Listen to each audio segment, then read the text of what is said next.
Selamat sore teman-teman, selamat sore semua, selamat sore Bapak. Hari ini saya akan mempresentasikan review yang pertama, yaitu komunikasi, budaya, dan perubahan di Asia. Kita lanjut ke materi. Seri ini menawarkan pandangan komprehensif tentang isu-isu teoritis dan terprogram di bidang komunikasi. Budaya dan perubahan sosial di Asia mengekspos polarisasi berbagai hubungan antara komunikasi dan budaya dari perspektif perubahan sosial. Area yang semakin menjadi pusat perdebatan pembangunan selama beberapa desa. Terakhir, tujuan dari seri ini ada dua. Yang pertama, untuk menunjukkan peningkatan kekayaan dan keserbangunan komunikasi, penelitian dan praktik, budaya dan perubahan sosial. Dan untuk membuat panggilan untuk mengadopsi dan menerapkan perspektif yang lebih komprehensif tentang komunikasi atau budaya untuk membangun dan perubahan sosial.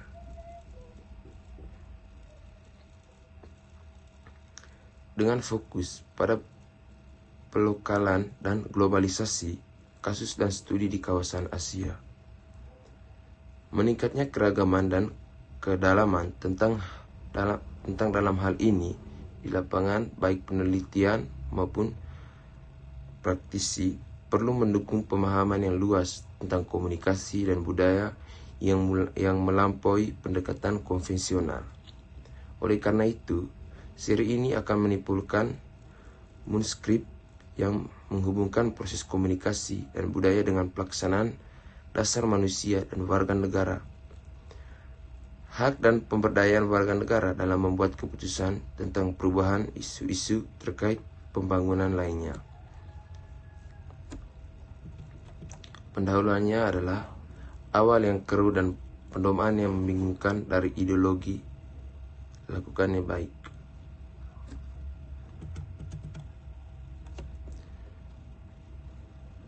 Jan Servais, sejarah komunikasi, pembangunan atau nama lain yang lebih disukai, misalnya DEFCOM, COMDEF,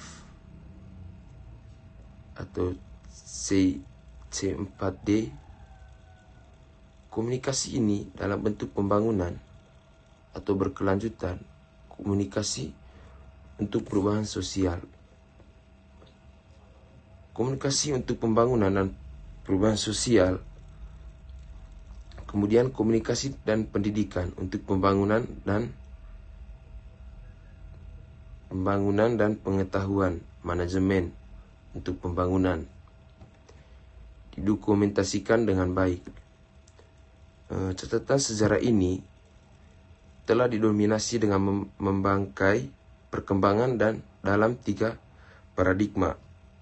Yang pertama, paradigma modernisasi, paradigma ketergantungan, dan paradigma multiplikasi atau partisipasif. Sebagai keturunan logis dari dorongan Barat untuk membangun dunia setelah penjajahan dan Perang Dunia Kedua, modernisasi kewajiban internasional, awal dari layanan sipil internasional yang luas, dan awal dari upaya berkelanjutan untuk menemukan cara mempromosikan kesejahteraan manusia di bumi secara keseluruhan. Kemudian meringkas sejarah komunikasi pembangunan tidaklah mudah karena dianggap memiliki asal-usul dan founding fathers yang berbeda. Beberapa menjelaskan sebagai keturunan logis dari dorongan Barat untuk mengembangkan dunia setelah penjajahan dari Perang Dunia Kedua. Staples 2006 misalnya menjelaskan bahwa setelah tahun 1945, Barat menganggap pembangunan sebagai kewajiban internasional, awal dari layanan sipil internasional yang luas, dan awal dari upaya berkelanjutan untuk menemukan cara untuk mempromosikan kesejahteraan penduduk bumi secara keseluruhan. Apakah komunikasi pemerintah atau komunikasi rakyat? Nora C. Kreibel.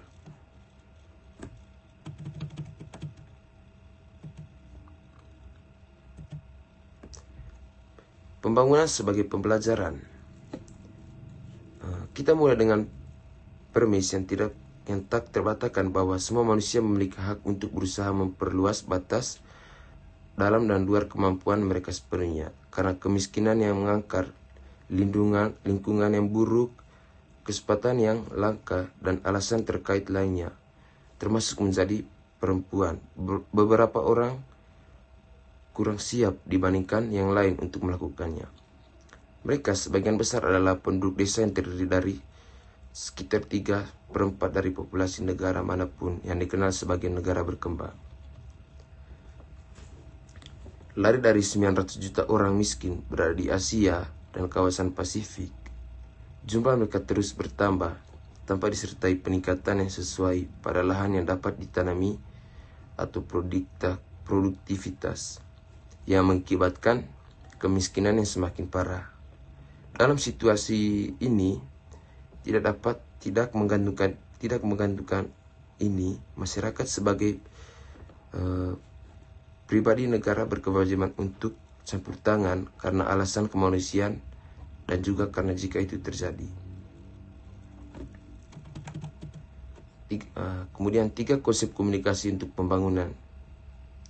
Mungkin ini adalah waktu terbaik untuk mengatakan sesuatu yang tentang jurnalisme pembangunan, komunikasi pendukung pembangunan, dan komunikasi pembangunan seperti yang awal dipahami.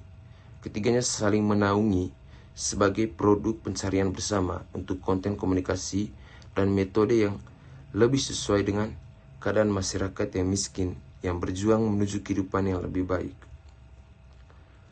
Kemudian berikut, hubungan antara hak asasi manusia dan komunikasi pembangunan. Kebebasan sipil dan politik dihargai sebagai nilai-nilai fundamental di negara yang sistem hukumnya mengikuti tradisi Anglo atau Saxon. Mereka diabdikan dalam konstitusi sebagai tagihan hak.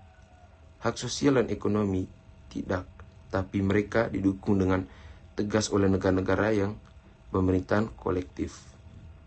Oleh karena itu terpecah menjadi 2 kubu ideologis atas masalah hak asasi manusia dengan satu sisi menegaskan nilainya yang di atas yang lain.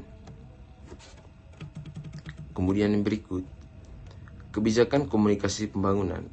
Tatanan informasi dan komunikasi baru untuk mendesaan jelas sama file dengan mendesakan untuk alasan yang sama diajukan atas nama tatanan di dunia baru. Kebijakan komunikasi nasional harus diterapkan yang bahkan akan meningkatkan akses informasi di daerah perkotaan dan pedesaan. Jika seperti dalam Mikrokosmos, beberapa penyebab aliran diskriminatif berakar dari luar, maka dari situlah mereka harus diperbaiki.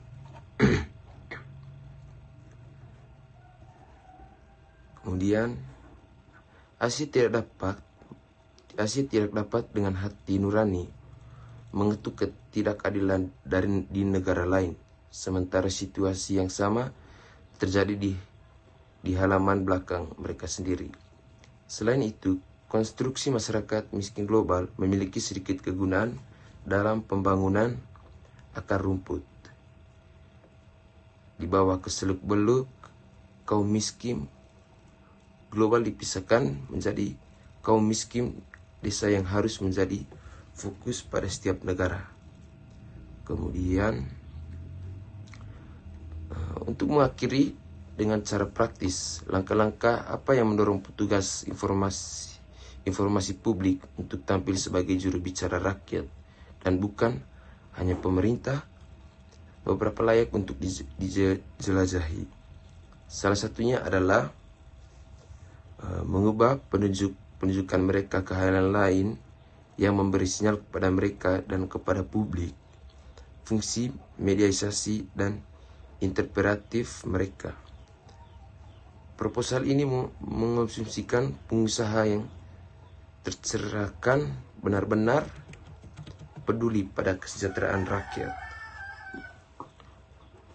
Kecuali mereka, perjalanan akan lebih sulit karena pembangunan harus dilanjutkan terlepas dari mereka. Dan jika kepemimpinan politik dari suatu negara tidak bertindak dengan itikat baik, maka kebijakan pembangunan yang ada tidak layak untuk dinyalakan. Kemudian yang terakhir, bahwa mereka atau kepemimpinan secara nyata harus diubah. Oke, baik, sekian presentasi saya hari ini. Saya ucapkan terima kasih. Selamat sore.